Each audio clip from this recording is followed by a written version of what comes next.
Hello, welcome to the Omphalos Cafe. I'm going to have a little fun with this one.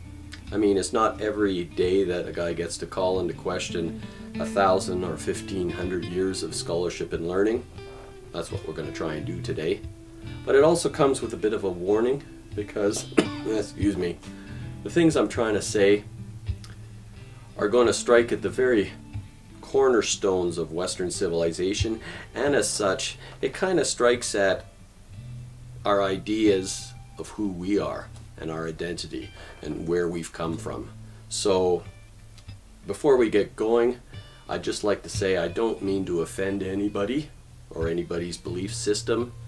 Oftentimes humankind get lost in books or rituals, ways of life, and forget that life is all there is, and sometimes humankind needs a bit of a kick in the pants to remind ourselves who we truly are. Psst! Want to hear a secret? Nobody I know knows this one. I'm going to share it with you. Nobody alive anyways. A couple people back here knew it. Oswald Spengler and Joseph Campbell. But they're both passed on now. So nobody that I know knows this one. But without this little secret, nothing anybody teaches you is ever going to make any full and complete sense. The oneness and unity is always going to elude you. You need this key to unravel it all. Welcome to episode 3 of the Omphalos Cafe. I call this one Where We All Went Wrong.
Not a sign.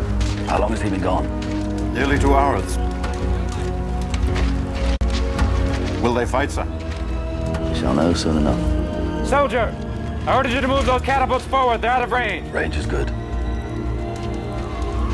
A danger to the cavalry. Is acceptable. Agree.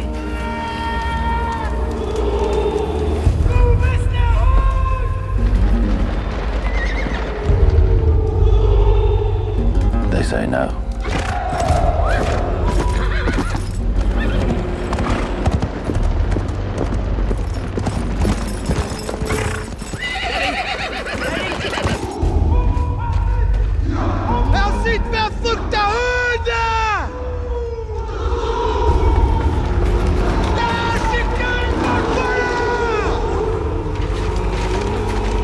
People should know when they're conquered.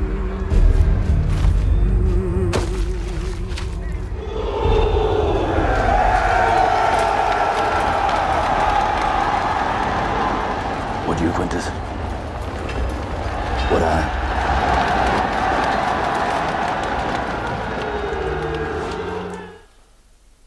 There you go, Russell Crowe and Ridley Scott's Gladiator. I'm going to try and make this short and sweet. I don't have the ability to really go too far into it. I'm no scholar. I don't want to be a scholar. What we do here at the cafe is not scholarly stuff. It deals more with what I might call psycho-spiritual poetic truths. And the psycho-spiritual poetic truth that I'm trying to illustrate with this clip is that all our sympathies reside with the Romans. We derive so much understanding and knowledge and book learning from the Greco-Roman world. That is our heritage, according to the book people. But the true spiritual blood heritage of ours is those Northern Europeans. And that's where we've got it so wrong for so long. You look at any character through Western civilization, Shakespeare, Martin Luther, you name it, painters, musicians, warriors, leaders, kings, what have you, philosophers. They are all ancestors of those Northern European tribes as depicted in that clip. Those rude, so-called barbarian tribes. Barbarian is a word Western Europeans have often used in their short-sightedness and cultural myopia. But they're just different streams of life, different streams of the great passing through. Democracy, where does that come from? Well, according to the schools, it comes from Greece and Rome. But that's not right. Greece and Rome, by the time, the era depicted in this clip, let's say 200 or 300 AD, by that time, democracy was long dead in Greece and Rome. Where does our democracy come from? Those rude barbarian hordes, Northern Europe. They're the two true Democrats in that clip. That's where we derive our democracy from. It's that simple. The blood that flows through my veins, the language I speak, comes from those hordes.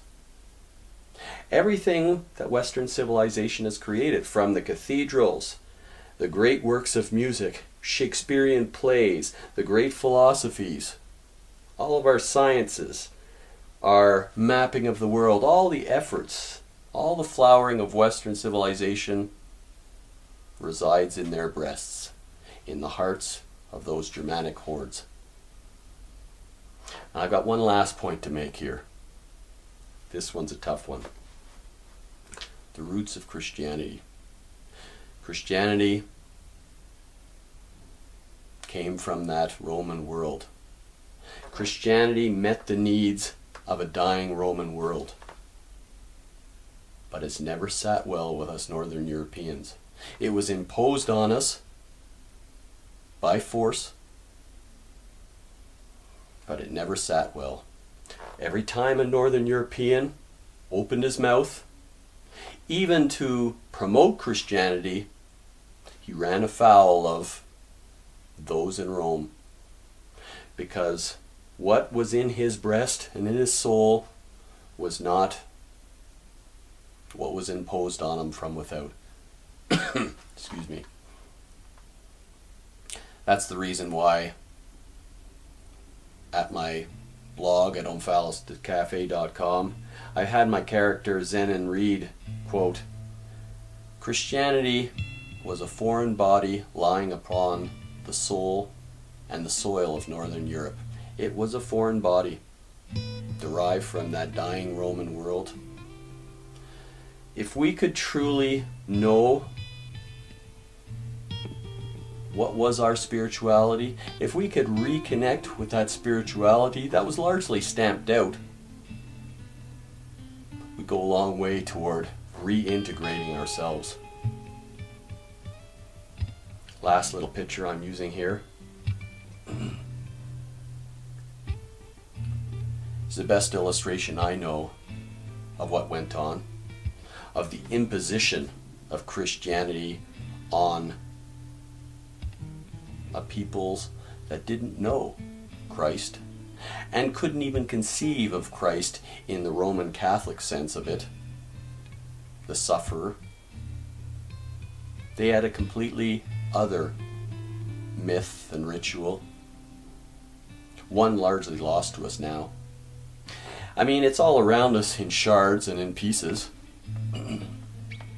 I see it when I watch, let's say, the Harry Potters, Lord of the Rings, a whole bunch of works are all around us.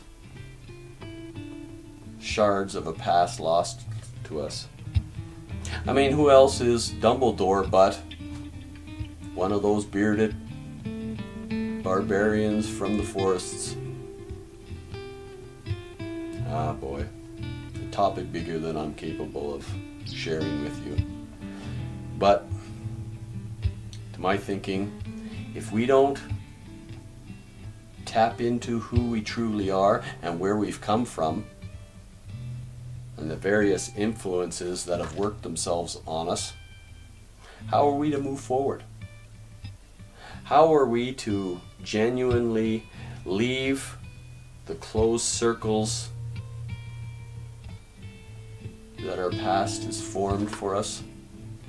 The closed horizons of fixed